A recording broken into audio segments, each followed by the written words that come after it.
Buenas tardes a todas y todos. El tema que he elegido es el tema del movimiento NASA en Colombia. Y lo he elegido por lo siguiente: cuando Saúl nos mandó los temas de exposición y de investigación que había de muchos movimientos sociales de América Latina, el movimiento Sin Tierra, movimientos de Argentina, de Brasil, como los que se han expuesto aquí. Y me llamó mucho la atención que no hubiera de los principales movimientos indígenas de América Latina, ni mapuche, ni zapatista, ni otros. Y entonces elegí el movimiento indígena NASA en Colombia, NASA Misak, esto es, luego lo explico, porque los otros eran más conocidos, ¿verdad? El zapatismo es muy conocido y además el zapatismo está en gira, y del mundo mapuche no mucho, pero también se habla, ¿no? Entonces imaginé, probablemente me haya equivocado o no, que para ustedes el tema movimiento indígena colombiano o del Cauca colombiano era más o menos poco conocido.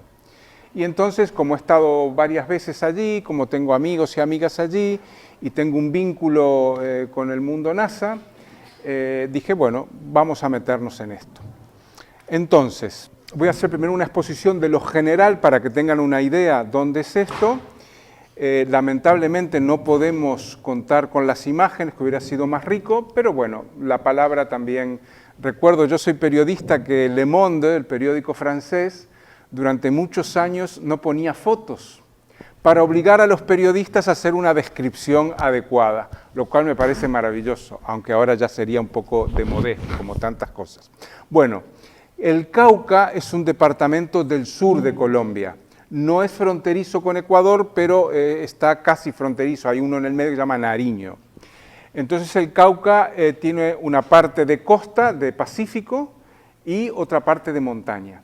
Tiene 1 millón y poco de habitantes, y más de la mitad de la población es pueblos originarios, que son 9 pueblos, 300.000 habitantes, la mayoría absoluta son Nasa, pero también hay Misa, Guambianos, Totorós y otros pueblos de muy poca población, pero bueno, aliados.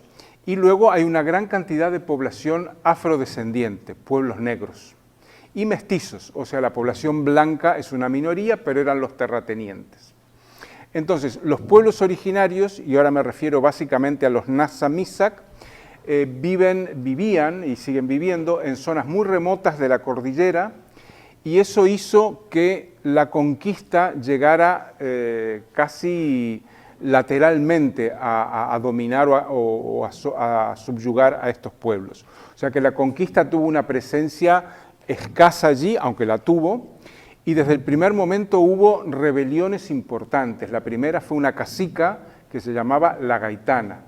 Luego Juan Tama, y ya en el siglo XX, a principios del siglo XX, en 1920, Manuel Quintín Lame, que es fue un dirigente importantísimo del mundo NASA, que creó alianzas importantes entre las diversas comunidades y además provocó varios levantamientos, estuvo muchos años en diferentes cárceles, porque lo encarcelaban, lo soltaban, lo encarcelaban, lo soltaban, y murió en los 60. Entonces Quintín Lame fue un personaje realmente importante, hoy se lo recuerda con mucha intensidad, equivale a otras regiones andinas, a las regiones andinas lo que fue Tupac Amaru, Tupac Katari, en lo que hoy es Bolivia. Entonces, a partir de los años 50, 60, comienza un movimiento de recuperación de tierras, que es un movimiento complejo porque la figura que dominaba allí era el terraje.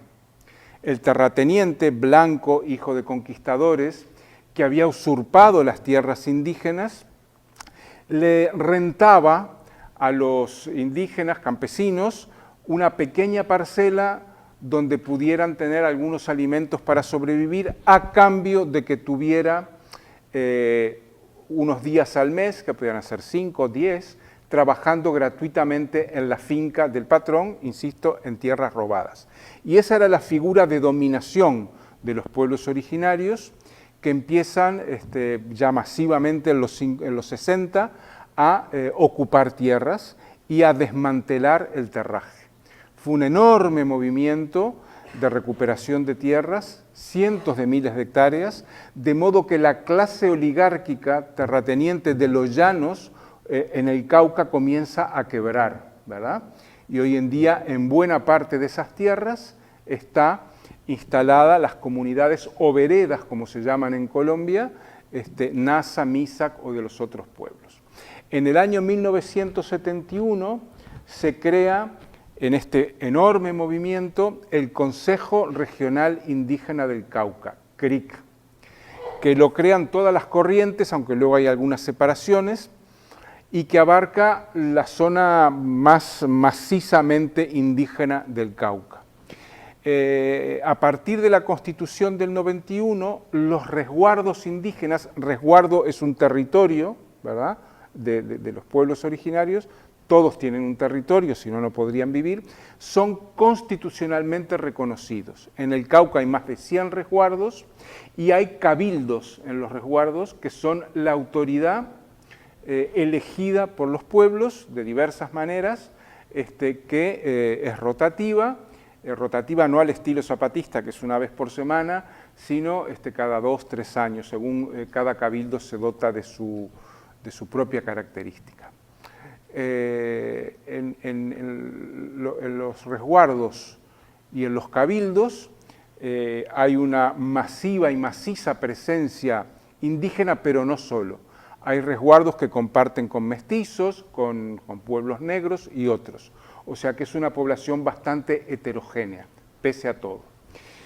Y lo otro que quisiera decir es que algunos cabildos están coordinados entre sí y tienen proyectos comunes.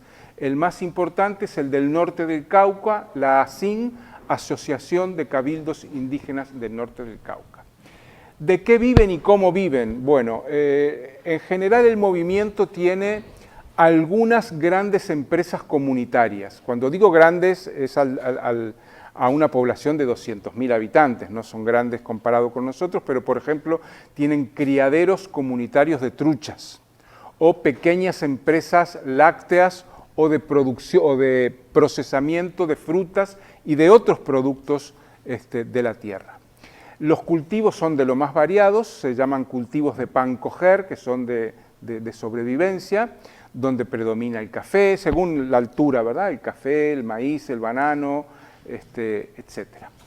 Este territorio está siendo sumamente agredido, por más que esté constitucionalmente reconocido, por un lado por las grandes empresas, ¿verdad? Las grandes empresas instaladas en lo que es el Valle del Cauca, que es un departamento colindante, pero que está usurpando tierras de los pueblos originarios, con gran monocultivo de caña de azúcar y con una enorme cantidad de ingenios donde en general trabajan pueblos negros. Y luego, como son tierras muy ricas, acá tengo que abrir un paréntesis que ahora lo voy a explicar, hay una masiva presencia, pero insistente presencia narco-paramilitar. En Colombia los paramilitares fueron creados para combatir a la guerrilla, luego armados por el ejército, claro, luego hicieron y siguen haciendo su propio camino, llevaron a un presidente al gobierno, que es Álvaro Uribe, en el 2000, y el narco y el paramilitarismo en cierto momento comenzaron a confluir y a trabajar juntos. En América Latina se hacen todos los años relevamientos sobre la tierra y el uso de la tierra por parte de organismos, de organizaciones, de técnicos comprometidos con la lucha campesina, y una de las conclusiones a las que se llegó es que aproximadamente la mitad de las tierras, ¿verdad?, de cada uno de los países, Colombia, sobre todo los países que no son del sur-sur, Chile, Argentina, Uruguay, sino Colombia, Brasil, Perú, etcétera, pertenecen todavía a las comunidades, a los pueblos originarios y a los pequeños y medianos campesinos o pueblos recolectores. Más o menos la mitad de la tierra no está controlada por el latifundio, los terratenientes y las grandes empresas. ¿Por qué digo esto? Porque es ahí donde el modelo extractivo, colonial, neocolonial, está expandiéndose. Y el motivo por el cual la violencia contra los pueblos originarios, contra el CRIC, contra las autoridades del CRIC, es tan fuerte es precisamente por la necesidad de apropiarse de tierra. A su vez, hay una fuerte presión sobre los pueblos en el Cauca y en todas partes para que cultiven coca, ¿verdad? Que es un cultivo muy apreciado, es el cultivo que permite sobrevivir en mejores condiciones a los campesinos, y buena parte de estos resguardos que yo mencioné, aunque estén habitados por organizaciones como el CRIC o la ASIN, hay mucha hoja de coca. Y bueno, y cada vez que el movimiento intenta combatir los cultivos de coca, bueno, hay mayoras y mayores asesinados porque se juega mucho el narco en eso. Entonces, como ven, es un movimiento que controla territorio, pero a su vez ese territorio es permanentemente vulnerado. Entonces hay ahí una pelea bastante fuerte y bastante pesada para sostener la organización de los pueblos indígenas y de los pueblos negros, que en algunas regiones del Cauca trabajan muy juntos. El otro elemento que quería destacar, antes de pasar a lo que para mí es lo central, es el tema de la relación con el Estado. Es uno de los temas más complejos del CRIC y es uno de los temas que más conflictos genera en el interior del CRIC. Desde la Constitución del 91, ya en la Constitución hubo escaños, o sea, asientos en el Parlamento, destinados a los pueblos que fueron ocupados, y también constitucionalmente el Estado traspasa fondos al CRIC para educación, para salud y para otras instancias, ¿verdad? Pese a todos se reclaman autónomos. Lo que quiero decir, a diferencia del caso mapuche, de la CAM sobre todo, y del zapatismo y de otros pueblos, que hay una situación de dualidad, de grises más que de luces y de sombras, ¿no? No es blanco-negro, sino que es una situación fluida, compleja, con idas y venidas, y los fondos que reciben del Estado son cuantiosos, los administran ellos a su manera, pero ha habido casos de corrupción, casos de mal manejo de fondos y en todo caso una suerte de dependencia de un Estado, de un narcoestado como el colombiano, que no es una cosa buena. Para mí de ningún Estado es bueno, pero además hoy en América Latina los Estados son todos de un mismo color, ¿verdad? De una misma... van hacia el paramilitarismo, el narcoparamilitarismo o situaciones similares. Dentro del mundo NASA hay cientos de escuelas, ¿verdad? Hay un trabajo de salud importante, hay un trabajo de espiritualidad muy importante. La espiritualidad NASA penetra o está presente en todas las manifestaciones del mundo NASA y ellos han construido incluso su propia universidad, el CECIDIC, que es un centro de capacitación, es como un centro de estudios agrarios a nivel terciario, que lo crearon ellos y lo administran ellos para servir a las comunidades. Esto es importante porque en el mundo NASA hay de todo, ¿verdad? Hay desde escuelas, desde, bueno, aparte de lo que mencioné de la coca, o sea, hay producción, hay salud, hay educación, hay órganos de justicia, le llaman la justicia propia. Ellos tienen un acuerdo, en los casos que no son graves, la asamblea toma una decisión, la cumplen, a veces son castigos físicos, ¿verdad? El fuete, que le llaman, y esto es todo un debate, ¿verdad? Sobre todo fuera del mundo indígena. No tienen cárceles, pero tienen una figura que se usa solo para los casos de crímenes, ¿verdad? Una persona que asesinó a otra, ahora hay un caso reciente a raíz del asesinato de una mayora, que es juzgado por la asamblea y deciden 20 años de cárcel. Entonces tienen una figura, como no tienen cárceles, ni quieren tener, que es el patio prestado. El patio prestado es que una cárcel del Estado colombiano, bueno, en esa cárcel, en esa celda, cumples tú tu condena, hay muchos presos indígenas, muchos, 300, 400, pero el cuidado es de las comunidades, ¿verdad? No es los carceleros del Estado, los policías del Estado, sino las comunidades. Y el patio prestado es una figura interesante porque revela la dualidad de lo que les estoy mencionando, ¿verdad? Un pueblo originario capaz de hacer justicia, pero que necesita que le presten el patio, o sea, la cárcel, ¿no? Y a su vez cuida, ¿verdad? No deja que... O sea, es una situación dual, muy dual. Cuando hay casos de otro tipo, un robo, entonces es la comunidad la que retiene o la que decide qué hacer con la persona, pero no la saca fuera de la comunidad, como en este caso que mencioné.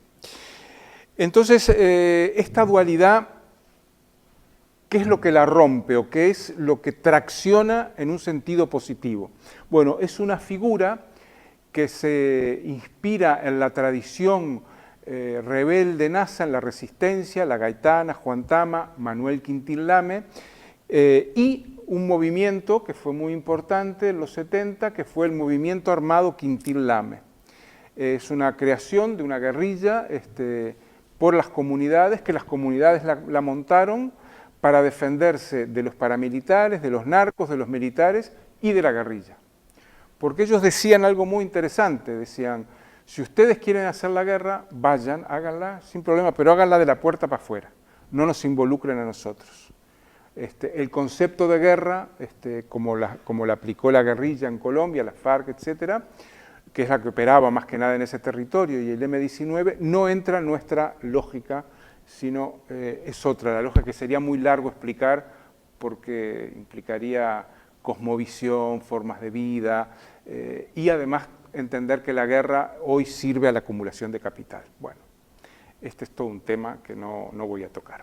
Pero lo que sí me parece importante es que todos estos procesos han marcado la historia y en el año 2000, en una situación de mucha violencia, crean la Guardia Indígena. Yo como no tengo pantalla, les voy a pedir que en el celular, en Google, pongan Guardia Indígena y verán que inmediatamente aparecen fotos y hasta videos sobre esta experiencia. ¿Qué es la Guardia Indígena? Es un cuerpo no separado de las comunidades, electo por las comunidades. En general, cada comunidad elige aproximadamente, en el norte del Cauca, que es donde más organizada está, 10 comuneros y comuneras, jóvenes en general, que van a participar en la Guardia Indígena. Al cabo de un tiempo, que puede ser un año o así, no hay unas reglas muy fijas, se revisa su actuación allí. Si la actuación es muy desastrosa, lo sacan antes, pero la persona puede querer seguir. Y entonces la Guardia Indígena se estructura por regiones con coordinadores y coordinadoras. En la Guardia Indígena participan miles de personas, varones y mujeres, niños y niñas, ancianos y ancianas, varones, mujeres, como dije. Esto es importante porque la Guardia es el sector más organizado, consciente y activo del mundo indígena caucano. Y es tan potente que ha logrado en varias ocasiones liberar secuestrados por los paramilitares o por la guerrilla, simplemente juntándose cientos de guardias que van con su pañoleta, con su casaca y con un palo ceremonial que se llama chonta, que es un bastón ceremonial, que es lo que los distingue, con unas cintas de colores, que es lo que los distingue como guardias. Y es la actuación en masa lo que permitió que en estos casos pudieran liberar secuestrados.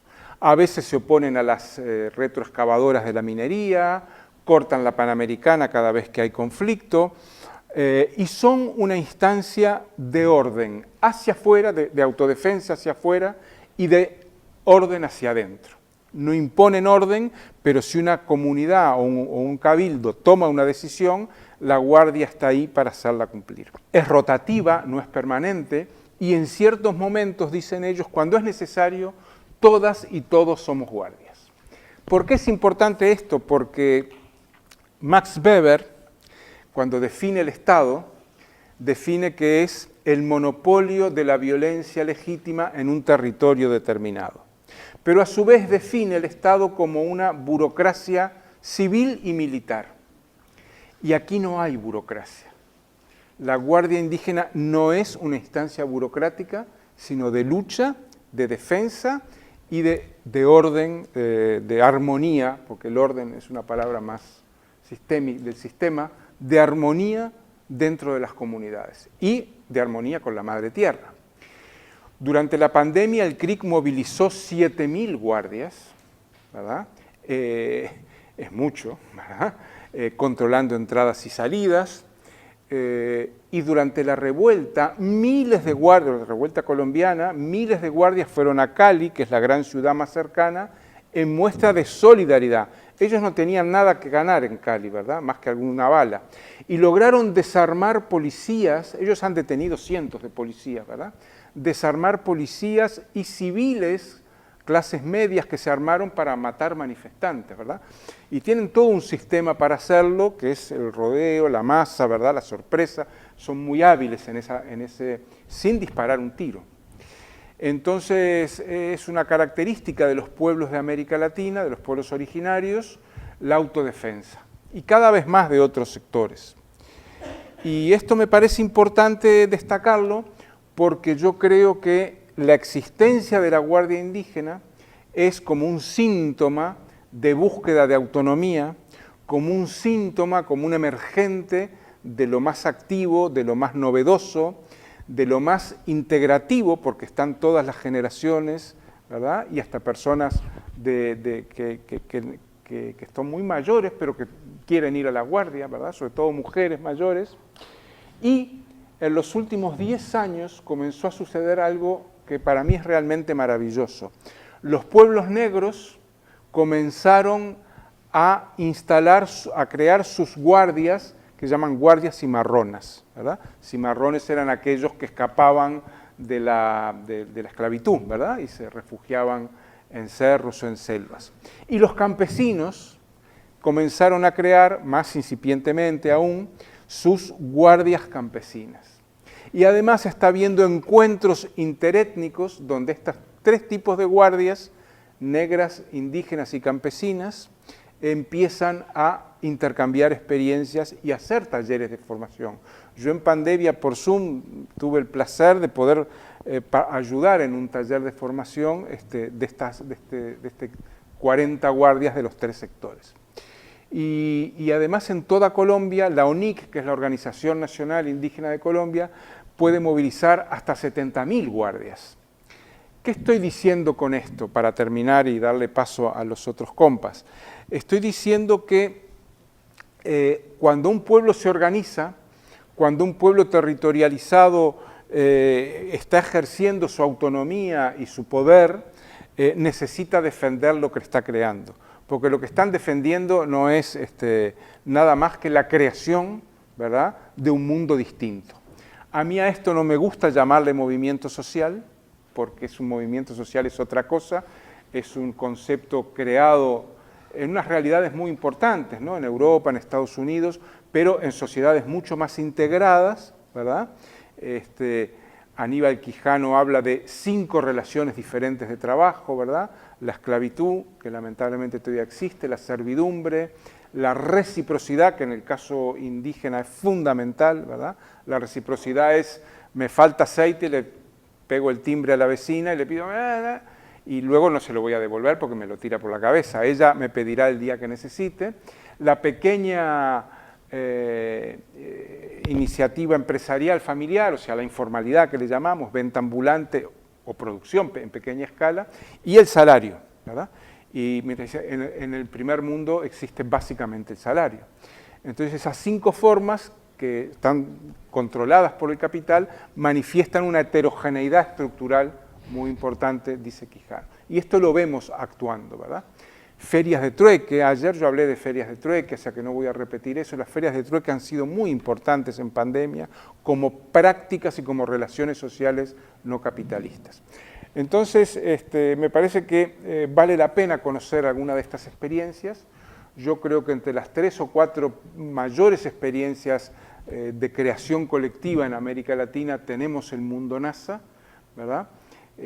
Hay muchas más, ¿verdad? Podríamos hablar de favelas en Brasil, de quilombos en Brasil, de palenques en Colombia y en otros lados, pero el mundo NASA es realmente interesante y verlo en sus contradicciones, ¿no? No todo es blanco ni negro, no es...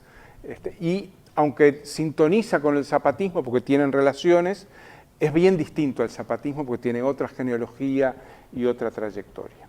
Bueno, quería dejarlo por ahí y después si acaso hay algún debate y preguntas y le damos paso al compa que creo que está en Estados Unidos. Siempre es un dolor de cabeza, entonces gracias. Esta ponencia forma parte de un proyecto más grande en curso que estoy llevando a cabo con dos compas, con Miquel Ángulo y Atenea Jiménez. Y el proyecto grande se trata del concepto de la hegemonía y su relación con la democracia comunal. La pieza del proyecto que voy a presentar hoy es un estudio de una red cooperativa en el estado de Massachusetts, aquí en el nordeste de Estados Unidos. Y este proyecto,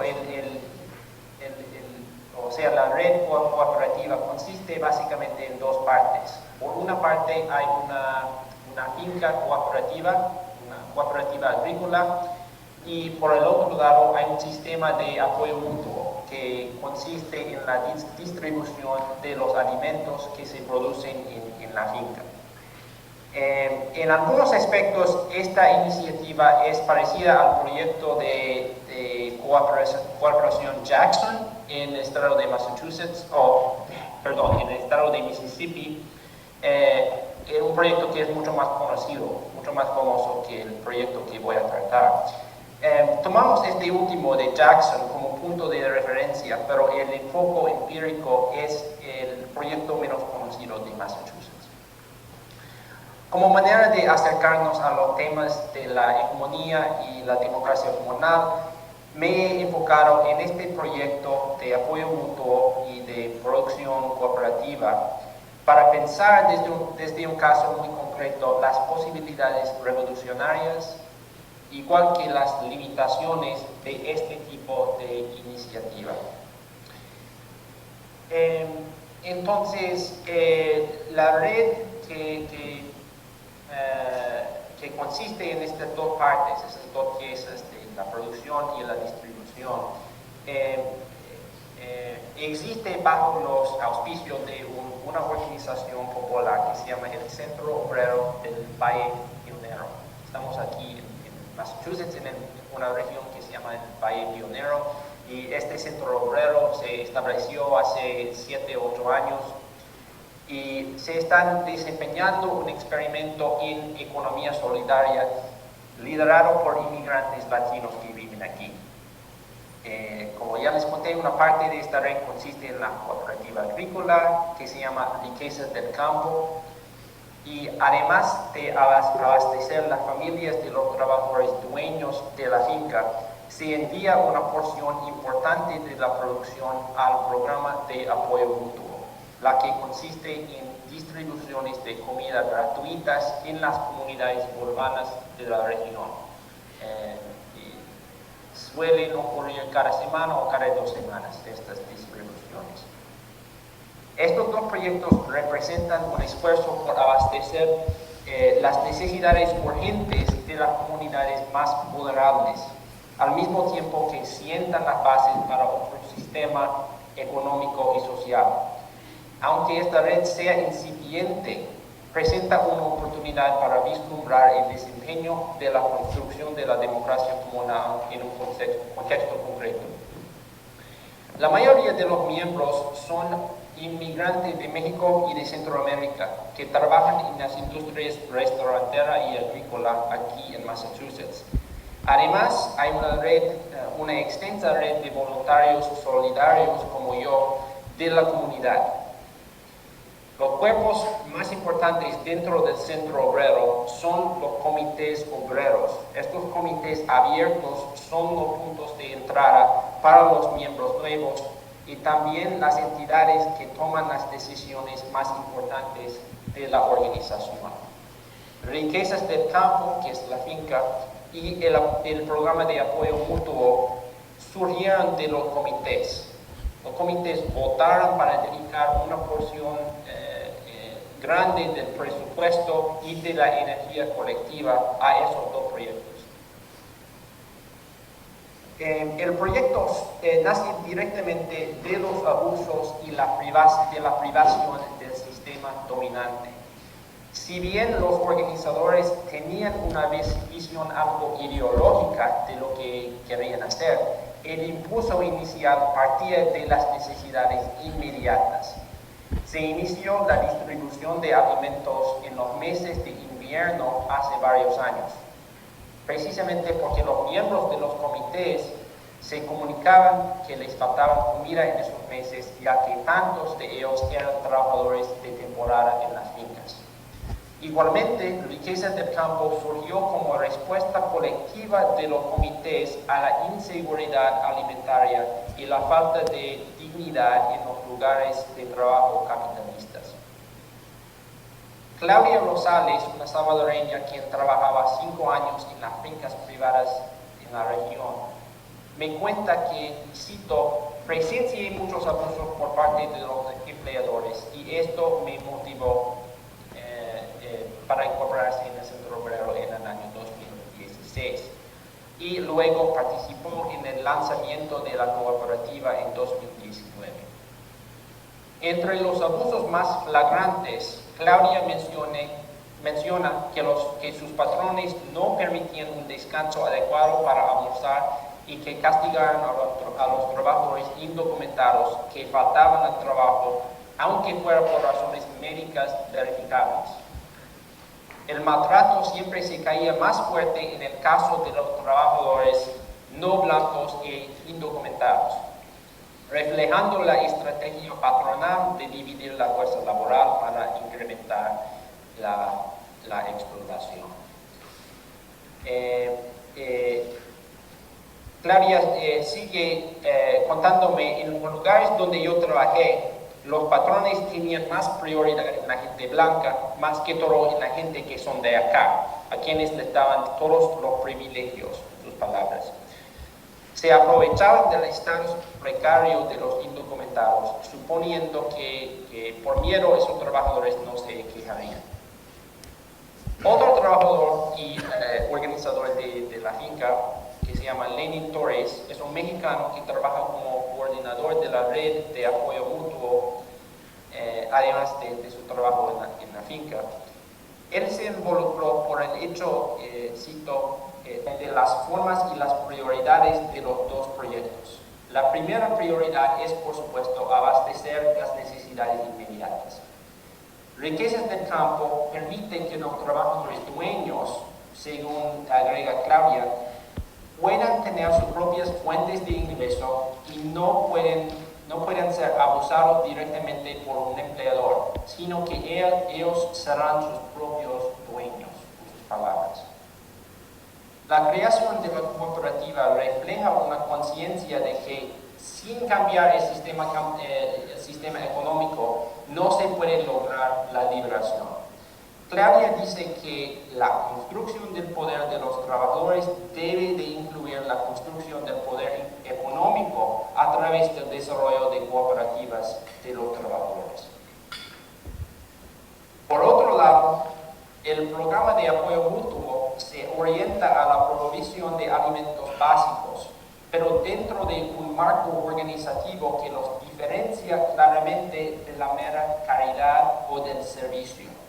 El equipo coordinador del apoyo mutuo encuesta regularmente a sus redes de miembros, que son en su total casi 500 entre dos grupos de WhatsApp que usan para coordinar su trabajo.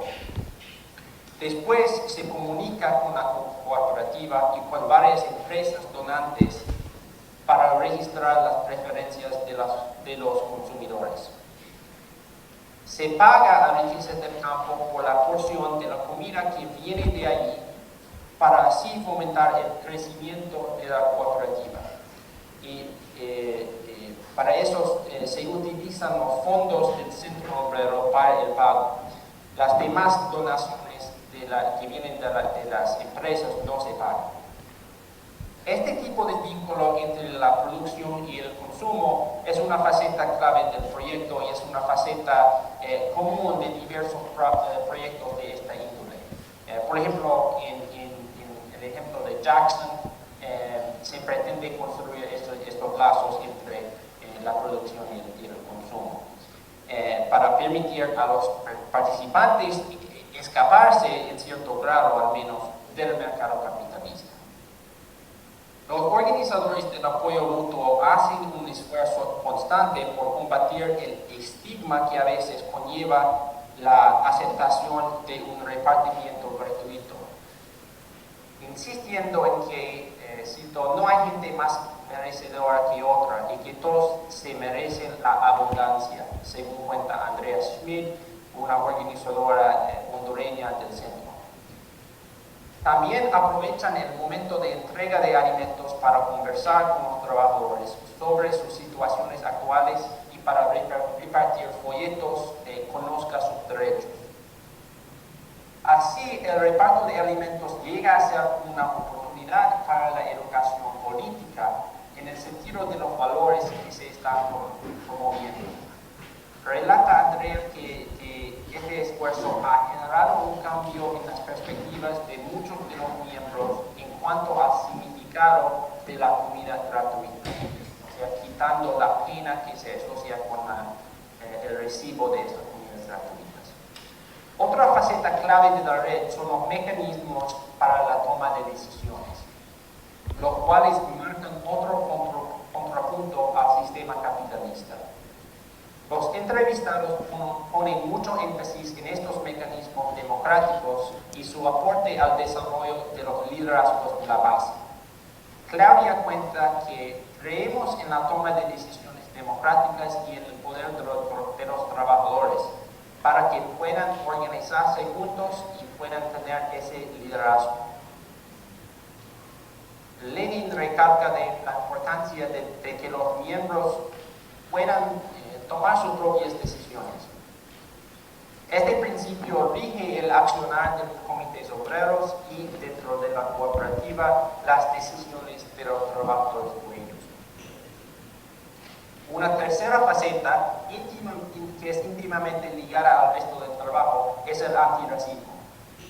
Dado el carácter fuertemente racializado de la exportación en la industria agrícola y en los demás ámbitos de la vida social de los inmigrantes latinos aquí, este enfoque recibe en su folletería.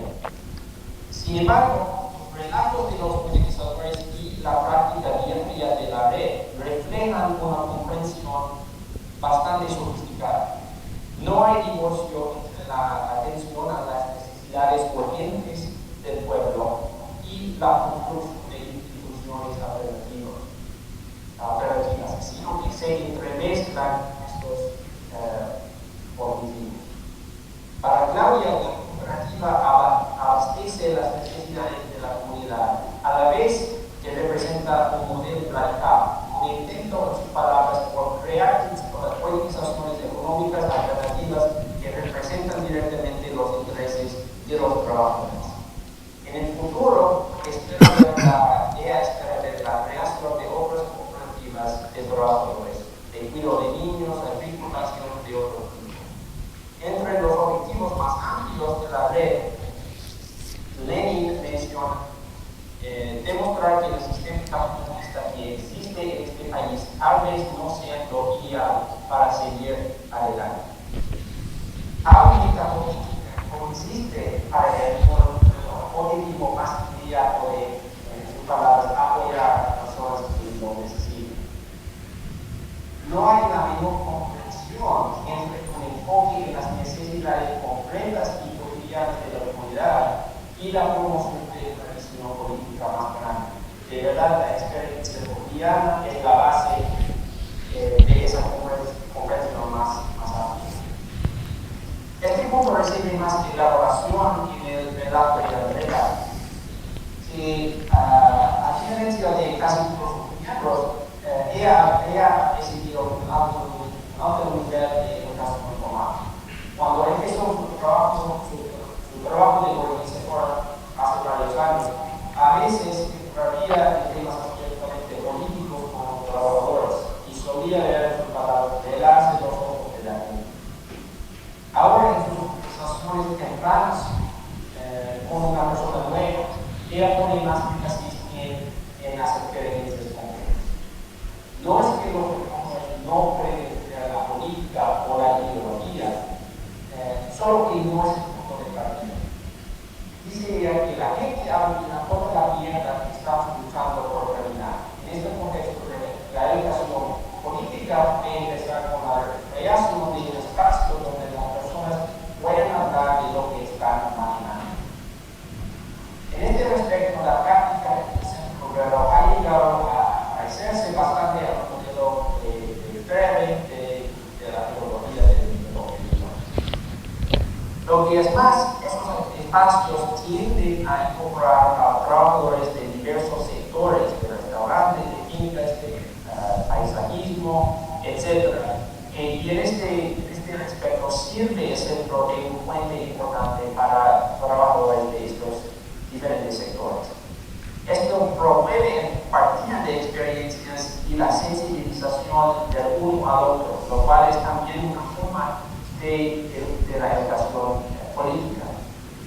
La empatía que resulta de estos intercambios entre los trabajadores ha impactado en el trabajo del centro. Por ejemplo, cuando la decisión de priorizar una campaña a favor de los trabajadores del campo fue apoyada por los demás obreros en los comités. Todo esto nos lleva a cuestionar las actitudes desdeñosas de algunos críticos de izquierda frente a los proyectos de apoyo público. Es verdad que estos proyectos no son revolucionarios en sí.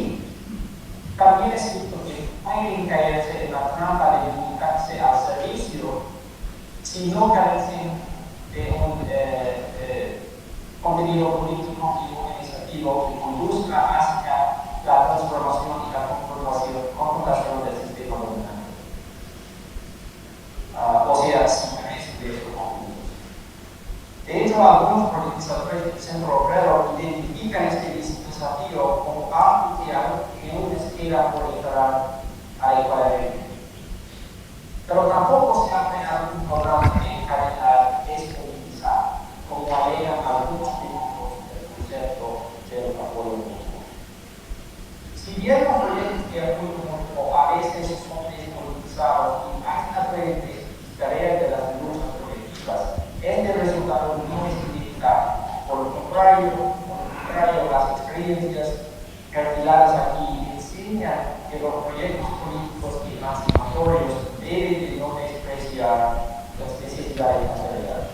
No hay por qué denunciar a las